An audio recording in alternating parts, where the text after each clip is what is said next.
312 AD, two generals fought a brutal civil war for control over the Roman Empire. The eventual victor, Constantine the Great, one of the greatest Roman emperors to have ever lived. But here's the thing, he wasn't born in Rome, he barely spent any time in Rome. He moved the capital of the empire to a new city called Constantinople. So if anyone from the empire can be a Roman, what is a Roman and what happened to them?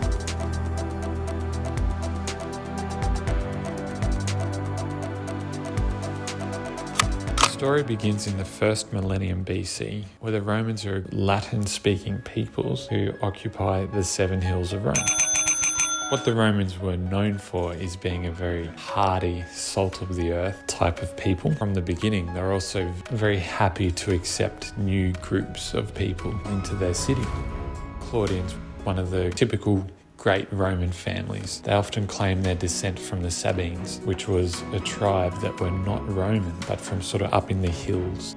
As the city grew, their sense of themselves and what they are became defined against barbarians. The Romans were cultured and civilized, and the barbarians, they were the barbarians. Over the next few centuries, as the Romans conquered more land and different peoples came within their orbit, the city became more and more wealthy. The Romans held themselves to be superior over the other peoples. Everyone was welcome within the Roman system, but to be Roman was to be of a different category of people. This all changed in the 1st century BC after a series of civil wars and also wars against the various barbarian tribes. The Italian allies, having spent a great deal of their own blood and money in defending Rome, thought it was only fair that they should share in the spoil. And so once again, civil wars, usually called the Social War, where it was more or less the other Italian cities and tribes fighting for their share of the Roman pie.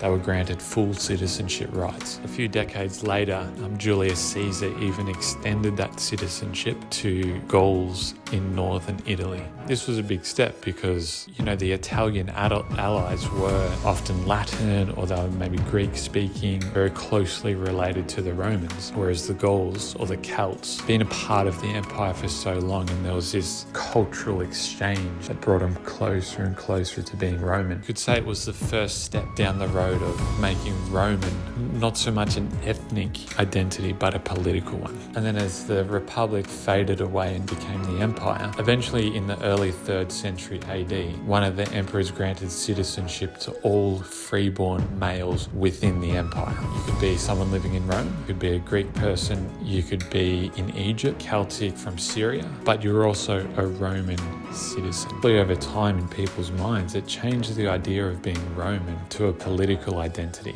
similar to how we would think of that local identity and our national identity these days. Someone can be from New Orleans, or they could be from New York, or they could be from maybe the country like Kansas. Each has their own culture. They still consider themselves American.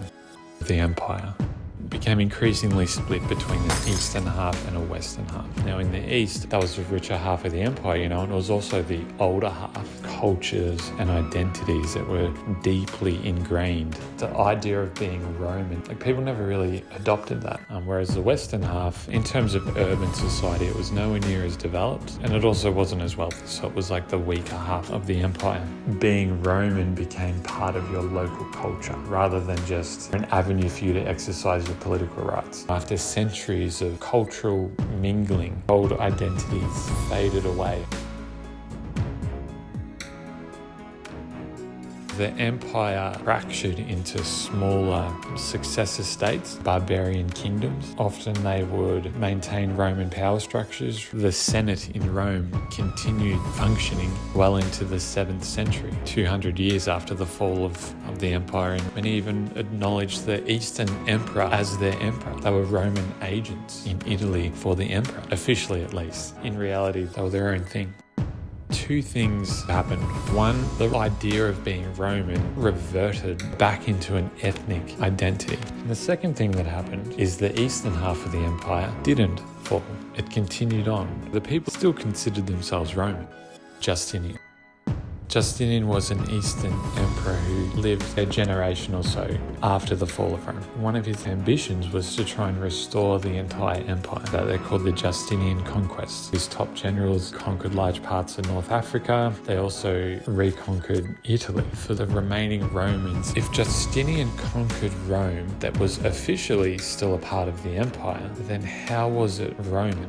To them, people in the West were now barbarians.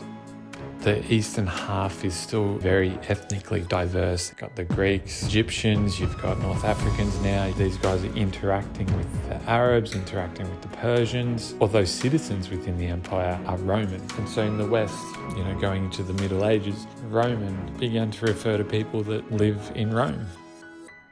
And the same thing was happening in the East. The empire sort of dramatically shrunk. Being Roman increasingly meant being Greek. Inside the empire and outside the empire, Greek and Roman were used interchangeably. Roman became another ethnic identity. These Eastern Romans identified less with the ancient past and more with the Christian medieval past.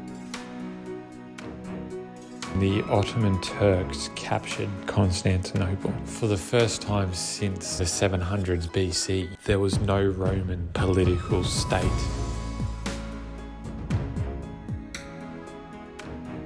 Now we talk about restoring the empire. That didn't mean restoring the Roman Empire of Augustus. It was actually a legend that carried on well into the 18th century. The last emperor would return in holy glory and restore the Roman emperors to Constantinople. Many Greeks that were pushing for independence, and they identified much more with the Hellenistic past rather than any Roman or medieval past. So they saw themselves as the successors to Aristotle or Plato rather than to Augustus or to the medieval Byzantine state. They referred to themselves as Hellene. The people in the Ottoman Empire they called Romans. A Hellene was seen as a freedom fighter, strong, courageous, and a Roman was seen as a loyal slave.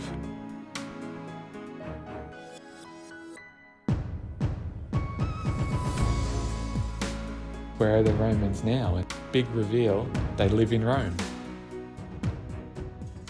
And remember, even if it's not true, you have to believe in history.